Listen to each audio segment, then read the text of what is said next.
Fellow time travellers, how the devil are you? It's great to have you with me for the journey through space and time. This week's episode is about Robert Burns, the Scottish bard, the national bard, the poet that Scots consider their own above all others. He died in 1796, all of 227 years ago. I have to tell you, every time I hear mention of that man's name, I'm reminded of the part that he played in my own destiny. I've made such a lot of, my working life from remembering things. For the first time, I memorised something, and I memorised Tam O'Shanter, and I've been doing it ever since. So Robert Burns changed my life, directly or indirectly. So there we go. Just before we get started, though, on today's episode, I need to say thanks to all of the people who show their support for this podcast series by signing up to my Patreon site. It's that financial support that makes the love letters and the rest of the podcast series possible. If you're already a member there, thank you. If you're not and you'd like to become a member, just go to patreon.com, search for me by name and sign up, join up. Follow the yellow brick road and you get access to exclusive content, question and answers, competitions and so on and so on. You also get access to each other. Become part of the family. Be great to have you along as fellow time travellers, so come on, get aboard, join up and join the party. That's enough of the advert. It's now time to strap yourselves into the time machine as we set off for the next stop on my love letter to the British Isles. Cue the music.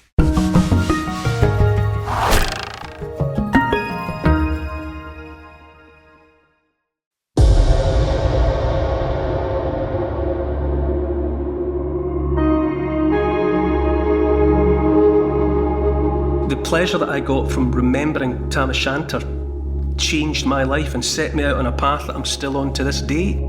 So Robert Burns is foundational to the person that I am today. In this podcast, we're connecting with a man whose genius has touched millions of people around the world. Russians and Romans, New York Wasps, New Delhi Hindus, Australians and Icelanders, they all know the words of Auld Lang Syne. My life fleetingly brushes against his. I spent some of my childhood in Ayr, near where he was born, and I grew up in Dumfries, where he died. Robert Burns is an adored everyman, a national bard, a writer who managed to exert an influence and to make the world a slightly better place. I'm stepping out across Britain to discover 100 remarkable places that have shaped you, me, and the whole world. I'm Neil Oliver, and this is my love letter to the British Isles.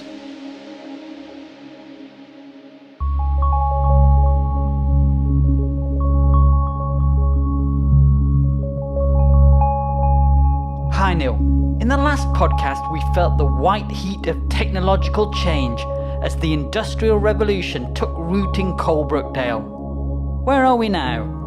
Well, Paul, we couldn't be further from the emerging industrialisation with its mechanisation and burgeoning workforces that were sweeping the country. This week we're with one man whose brilliance with a pen sent his words racing around the world, touching hearts, uplifting minds and bringing folk together. We're in Burns' house in Dumfries.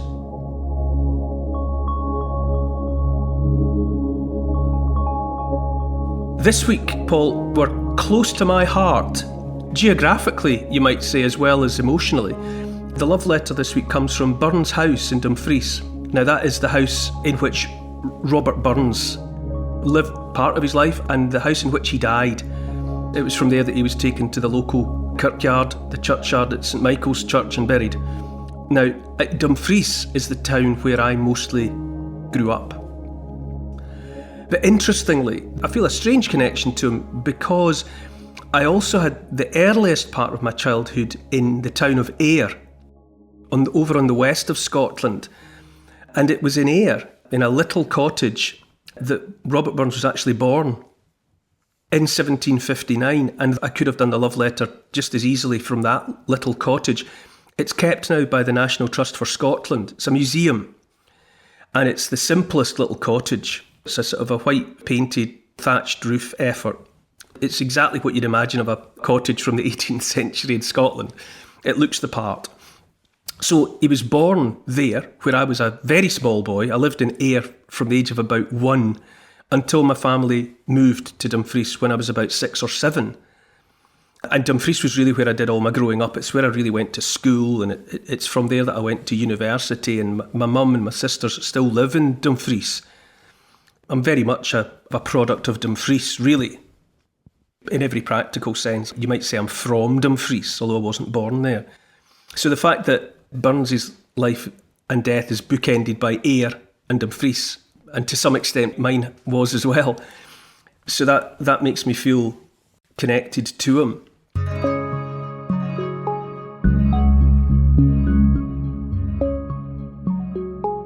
What are the people from Dumfries like? Oh gosh. Well, part of my love of the British Isles is the variety of differences in attitude and accents and ways of thinking, and it undermines the national boundaries for me. England, Ireland, Scotland and Wales are one thing, but if you move around in any one of those countries, from the northeast of England to the southeast of England, totally different. Northwest, southwest, the people of the Midlands, the people of the coasts. It's that tapestry of variation that I find so exciting and stimulating, that sometimes you've only got to travel 10 miles and you come to where people sound differently, they have a different maybe industrial tradition, or they have a different way of life, and it's that variety. What are people from Dumfries like? They call themselves Doonhamers, which is a Scots version of down home, and there's various interpretations that it's maybe people working in the fields out with the town and coming down home at the end of the day, but they call themselves Doonhamers. Gosh, I was so close to Dumfries for so long. It's hard to say what they're like. It was a market town. Really, it stopped being that during my lifetime. A lot of changes really to agriculture. When I was there were slaughterhouses there was markets so that beasts would come in from all over, cattle and sheep, would come in from all over the country and they'd be sold. A lot of people worked in agriculture, and it had a market town feel. It's one of those parts of Scotland where, especially out in the rural areas immediately surrounding Dumfries, the countryside is stunning. Beautiful, soft green rolling landscapes. It's not the Highlands, it's a gentle rolling landscape of fields and woods and rivers and waterfalls. You can buy, for very little money, comparatively speaking, a lovely house in Dumfriesshire. Beautiful. If I was to take you on a tour of Dumfriesshire, you would undoubtedly think it was a lovely place, and it is. But it's a bit of a backwater now. It's been literally bypassed. There was a bypass built when I was living there, which meant that rather than coming through the main town, because everything gets pedestrianised nowadays, doesn't it? And it was all pedestrianised long ago, and traffic was that was heading north and south skipped the town completely, and that's had its consequences. So it's a quiet wee place now. But the Dumfries that Robert Burns, or Rabbie Burns as some people call him, the Dumfries that he knew would have been much more of a thriving place by the standards of the day, a principal town, a market, a lot of agriculture centred around it, and there were well-to-do people, moneyed people. So he would have known it as quite a significant place, I would think.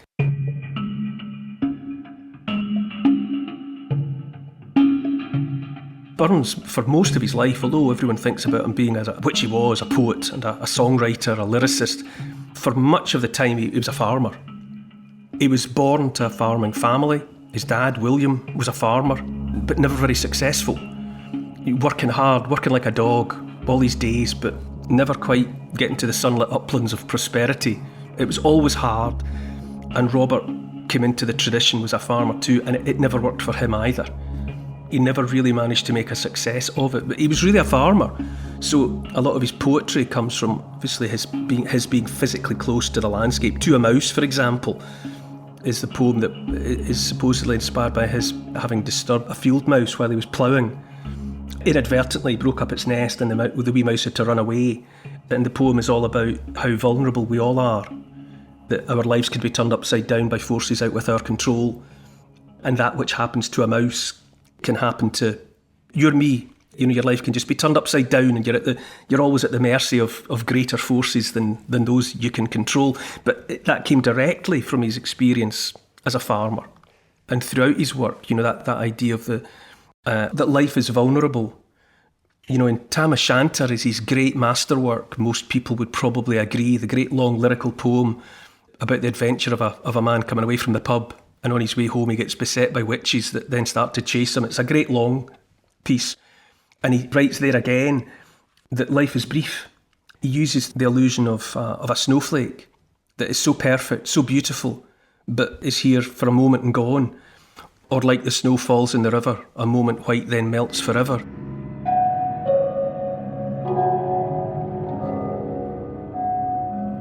So his work is riven, whether it be a mouse, a field mouse, or whether it be a snowflake or the aurora borealis that flits before your eyes. He's very much aware of the fact that life is brief, that happinesses are brief, and at any moment your calm, peaceful existence could be torn asunder, and it not necessarily be your own fault. It's just fickle fate. So I couldn't write a love letter to the British Isles without Robert Burns. I suppose, obviously, I'm interested in things literary. I love books, I love writing and reading. And that element, I suppose, for many people, if they'd been writing love letters like these, you know, they might have gone for William Shakespeare, the bard. But Robert Burns is Scotland's bard. He's the national bard of Scotland. And because, as I say, he was born in the town that I knew when I was little, and he lived his mature years and died in the town that was so significant in shaping my adolescence and the early part of my life, that I couldn't not write about him. And apart from anything else, everyone knows that on the 25th of January every year we celebrate Burns' birth, Burns Night. And I find it absolutely wonderful and fascinating and so strange that it's a relatively impoverished poet farmer from the southwest of Scotland who's known around the world in that way, in a way that really nobody else is. Not even Shakespeare is celebrated in that simple way, which is to say, on his birthday, everyone comes together and has a knees up. And it's not just in Scotland, it's not just in Britain. From Switzerland to Singapore, the Candyman pub in Hong Kong, to the Dunedin Burns Club in New Zealand, from the Abu Dhabi St Andrews Society to the Caledonia Society in Hawaii, everywhere. When it comes to singing the words of Auld Lang Syne, oh, by the way, a footnote, don't ever call it Auld Lang Syne, sounding it like a Z. It's Auld Lang Syne. Syne is since, so think since, which obviously, you know, starts with an S sound, but so many people call it Auld Lang Syne, and that can get you into trouble. In Dumfries. Scottish people can be very sensitive about that, so save yourself a lot of grief. But the point being that when it comes to singing Auld Lang Syne, it's not just Scots that do it. It's not just expat Scots in bars in New York. It's Russians sing it in Russia, and, you know, Italians sing it in Italy, and New York wasps sing it, and Hindu people sing it in Delhi, and Australians and Icelanders. Surely there never was anyone quite like Robert Burns, and surely there never will be again. Somebody that's been taken to the hearts of just about every nationality. And you can't, obviously you can say it's to do with the quality of his poetry, which, you know, some of his poems are lovely, but there must be something else that has seen him singled out. There's something about the way in which Robert Burns, through his writing, he becomes every person. Because the things that he writes about are the stuff of life, and he expresses them so perfectly. And the lines, you know, you can string lines together from various poems and they're instantly recognisable. My love is like a red, red rose. The best laid schemes o' mice and men gang after gley. Oh, would some power the gift to gie us to see ourselves as others see us. But pleasures are like poppies spread. Had we never loved sae kindly, had we never loved sae blindly. It's coming yet for all that man to man the world o'er shall brothers be for all that. He encapsulates simple and profound thoughts beautifully. He speaks from the heart. The genius that he was, it never brought him the recognition. He got some recognition and some wealth during his lifetime, but never enough. And at the end, he died unfulfilled, I suppose you would say. And even in that way, I suppose he's every man. He's a reminder that even people who have a talent, they're not necessarily guaranteed happiness. They're not necessarily guaranteed success, material success. His very existence has about it so much that we can all recognise. He was born, as I say, he was born in a little cottage that he called the Old Clegg Biggin, which is like the old clay-lagged house.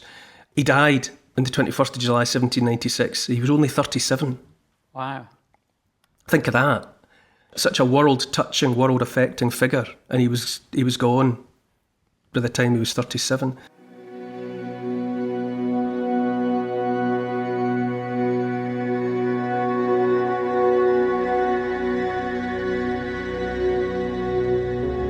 Most people, if they know anything about him at all, they'll associate him with women.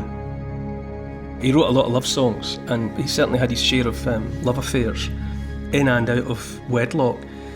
He was married to Jean Armour. They had 9 children during the course of their time together, but only 3 survived infancy.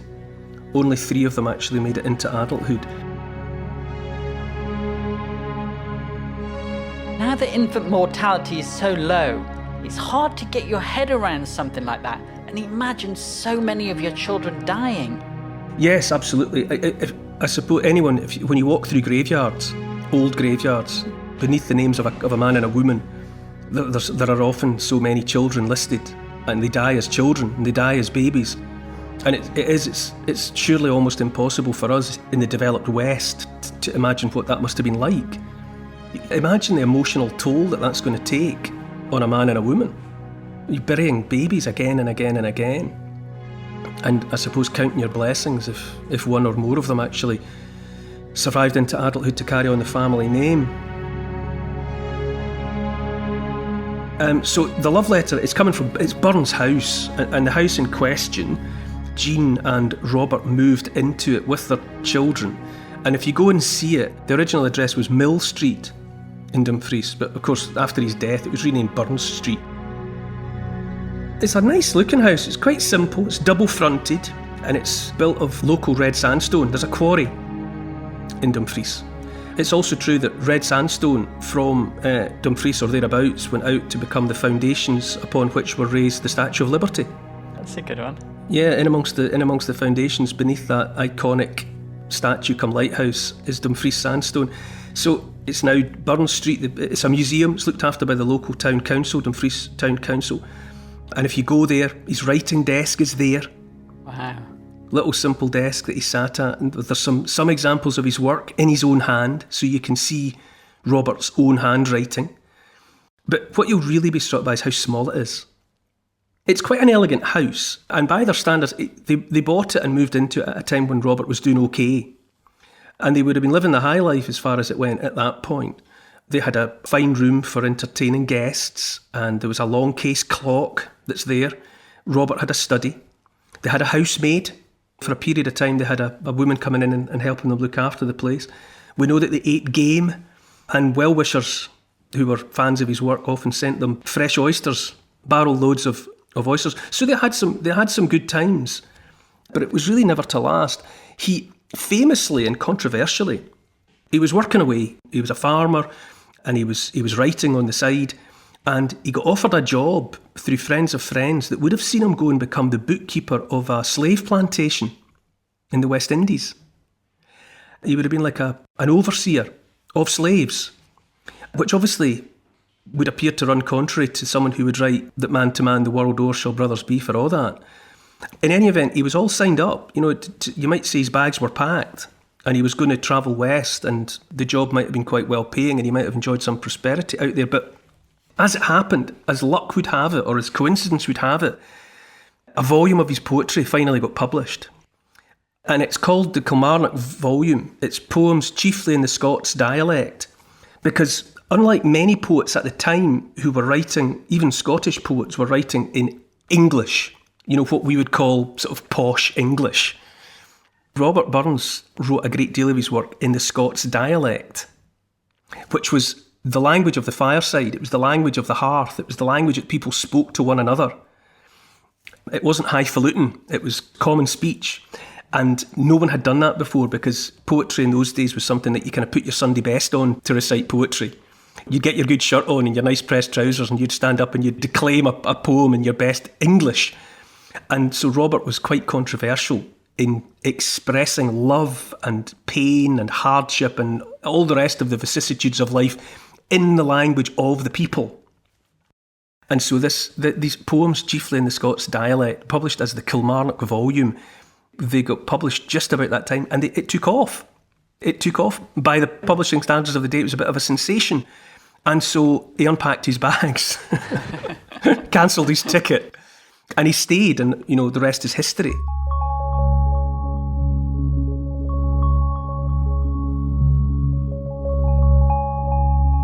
And on the back of those poems, he became a bit famous. And he went to Edinburgh. He borrowed a pony, legend has it, and he rode to Edinburgh. And there he was welcomed by the great and the good. Edinburgh at the time was going through the time called the Scottish Enlightenment. You know, that's this period when Edinburgh, stinking, filthy old city that it was to some extent, it was also a place where genius had gathered. You know, and I've said before, it was said that you could stand at the Market Cross and within an hour shake the hands of 50 men of genius. So all sorts, engineers, inventors, scientists and men of letters were there. And so Robert was welcomed in, and he was the star attraction at fancy parties in his honour in grand salons, and some of the notable ladies of the city who were known for gatherings where there'd be bright, shiny people there. Robert was invited to some of these, so he became a bit famous. And so he had a bit of a success, he made some money off the book, but ultimately it just didn't last. He went back to his life in Dumfries. He started work as an exciseman, which is to say it was up to him to go around and collect tax on, say, like imported liquor. So people who were smugglers would have lived in dread of the excisemen coming to demand money from them and confiscate illegal booze. And he was making a bit of a success at that. He wrote poetry about being an exciseman, but just as promotion was coming close, promotion that might have given him and his family real financial security, there were rumours circulated about his disloyalty to the Crown. He had expressed sympathy, let's say, with the French and the American revolutions. He had come out as being in favour of the power of the people and the rise of the common man. And in the febrile atmosphere back in Britain at the time, obviously the British authorities were very anxious about the infection of revolution jumping the channel and causing similar. And so they were edgy, and so that it was quite easy, as it turned out, few words in the right ear, and Robert's prospects were dashed, so that the job advancement that might have brought him some security was done away with.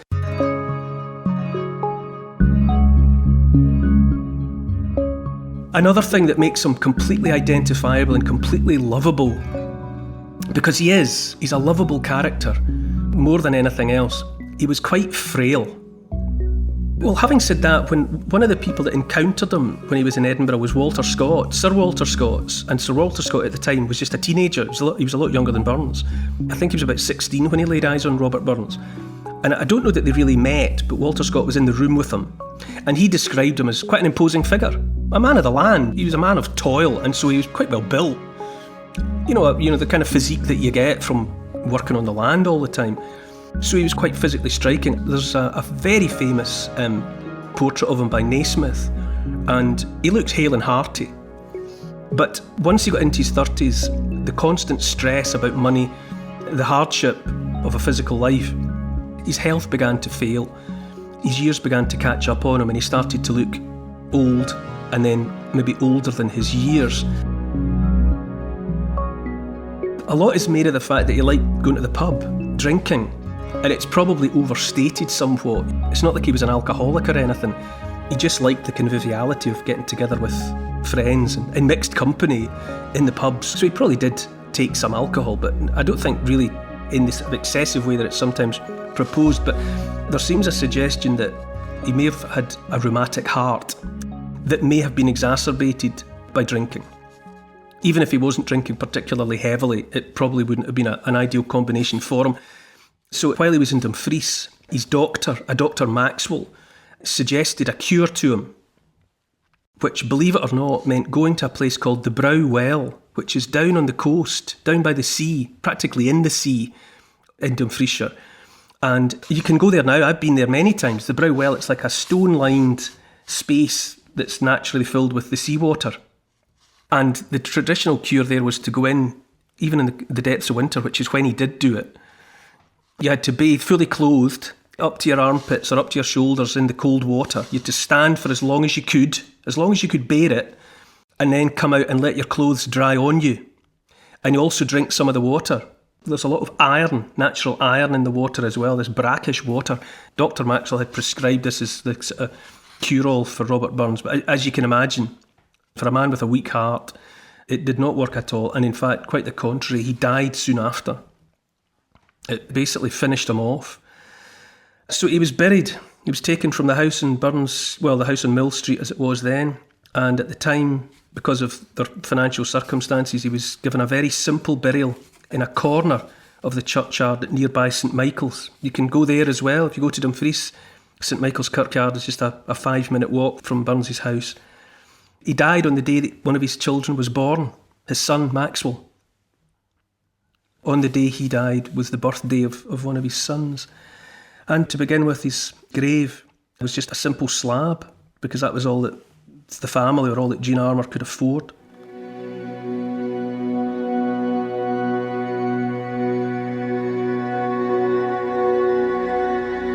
But his fame outlived him, obviously, goes without saying, and before long his house was a place of pilgrimage, and so other writers came, and increasingly she kept the house as a memorial to her husband. She kept his books and his writings and other personal belongings, and she would let people see them and handle them. It's recorded that on the 18th of August 1803, Samuel Taylor Coleridge and William Wordsworth came together. The big names. Yeah, to pay homage. John Keats came in 1818. And sometime in the 1850s, the American writer Nathaniel Hawthorne, mostly short stories that he wrote, but he wrote The Scarlet Letter, which is a novel about a woman who has a child as the product of an illicit affair, and then she tries to reinvent herself and get over the stigma of all of that. So The Scarlet Letter is probably his most famous. So he came in the 1850s. And eventually, as his posthumous fame grew, so it became possible to raise funds to give him a better posthumous burial. And there's a mausoleum now. A grand white mausoleum was built in a much more prominent position, a much more central position on higher ground in the churchyard. And that was completed in 1817. So he died in 1796. And so about 20 years later, his coffin was dug up and reinterred with full civic honours. A considerable, honourable funeral for all the difference it would have made to Robert Burns. And when Jean, his wife, died in 1874, she was laid in the mausoleum as well. So they're there beside one another. It just in all of it, he appeals to so many people. As we've said, he's this worldwide, international figure. And it's for a whole cocktail of reasons. But I think it boils down to the fact that he's every person. He speaks for us. And he expresses human emotions in language that we can all understand. He gets right to the heart of it. And when I've spoken about Burns in the past, I've always said that it's a great pleasure to me that wherever Scots have gone in the wider world, and it's said that if there are 5 million Scots in Scotland, there are 50 million people of Scots descent elsewhere in the world. Obviously, notoriously in North America and in Canada and in Australia and New Zealand and other places besides. Scots are everywhere. You can't walk far without tripping over a Scot. And so they're the pilgrims par excellence of the world. They've gone everywhere. And in so many cases, they've affected the world for the better. Over the years, as merchants, as inventors, as statesmen, as civil servants, and often as not just as simple hard-working citizens. And everywhere they go, they take the poetry of Robert Burns. Yes. I love that. You know, it's a national trait, or it has been a national trait, that wherever they went, they took Robert Burns with them, tucked in their back pockets like a windblown seed. And everywhere they went, that seed would fall out and take root, and some little flowering of Robert Burns would grow up. And so you get Robert Burns celebrated north, south, east and west. And in some ways, it means that wherever Scots went, or wherever so many Scots went, they took with them something of the best of Scottishness. That everyman persona, that understanding of shared humanity and of how we're all affected by love and death and fear and uncertainty about the future. We never know what's coming next, and life is short, and as the snow falls in the river, a moment white then melts forever. He expressed that, and it reaches out and it touches everyone, of other races, of other creeds, of other religions. He just said the things that he said in a way that registers and is immortal, and it's something to be proud of.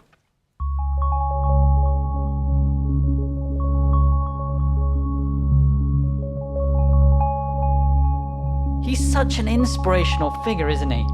Raised by a hard-working family, used to toil, but still strives to do what he loves. Well, yes. That's part of the heartbreak of it, especially because in the end it doesn't save him. He dies of poverty, really. In some respects, he's undermined and his health is compromised by the hardship of his life. And so despite the fact that he clearly had an astonishing talent with language, and more important before that, his observational skills, what he noticed, and his powers of empathy, he was able to look at his fellow creatures, not just his fellow human beings, and empathise with them, and then to express what he understood of what it was to be a mouse, or what it was to be a poor farmer, because he had lived some of it, but he had witnessed it.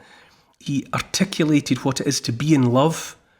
He articulated what it is to be in love more than once and with more than one person, which is so often part of the human condition. And I think partly he's unforgettable because his brilliance couldn't save even him. He knew what it was to be alive, and he knew what the best of being alive was: family, good company, love, passion, noticing the natural world and all its wonders. He understood the best of what it was to be alive, and he experienced it, if only briefly.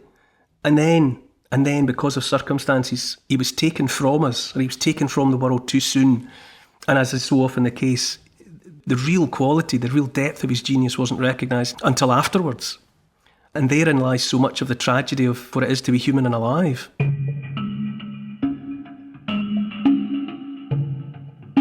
Do you always take him with you when you travel the world? Yes, I mean, one of the first things I remember vividly, my dad used to go to a very famous Burns night in Dumfries in the Globe Inn. And the Burns supper on the 25th of January in the Globe Inn was a big deal worldwide. People came from all over the world hoping to go to the Burns supper in the Globe, because it was a pub that Burns had physically been in. And there's a verse of his poetry that he scratched into a pane of glass there with a diamond ring. You can go and see it to this day. So my dad used to go to that Burns night, and I remember him coming back in one night. I was probably about 10, maybe even younger. And he told me all about the fact that a man had got up as part of the celebrations and had recited Tam O'Shanter from memory. Tam O'Shanter is pages and pages long, and I was awestruck that was even possible. And I remember I went, we had a copy of Robert Burns' poetry, and I went and I started memorising Tam O'Shanter. And it was the first thing that I ever committed to memory. And I can still remember chunks of it. When Chapman Billies leave the street and drouthy neighbours meet, as market days are wearing late and folk begin to tack the gate, as we sit boozing at the nappy, getting fou and unca happy, we think now on the lang Scot smiles, the mossy's water slaps and stiles that lie between us and our hame, where sits our sulky sullen dame, gathering her brows like a gathering storm, nursing her wrath to keep it warm. I mean, I memorised about 2/3 of it, and it changed my life in a way, because I began committing things to memory at that point, not just Robert Burns, but all sorts of other things besides. And that became hugely important to my life, as it turned out, when it came to presenting on television and to writing. The fact that I had amassed this store of material that was in my head, it became hugely important. And when it came to doing pieces to camera on television, I had already sort of developed the facility to remember and to recite. And so Robert Burns set me out on that path myself. My dad went to a Burns night, told me about Tam O'Shanter, and the pleasure that I got from remembering Tam O'Shanter changed my life and set me out on a path that I'm still on to this day. So, Robert Burns is foundational to the person that I am today.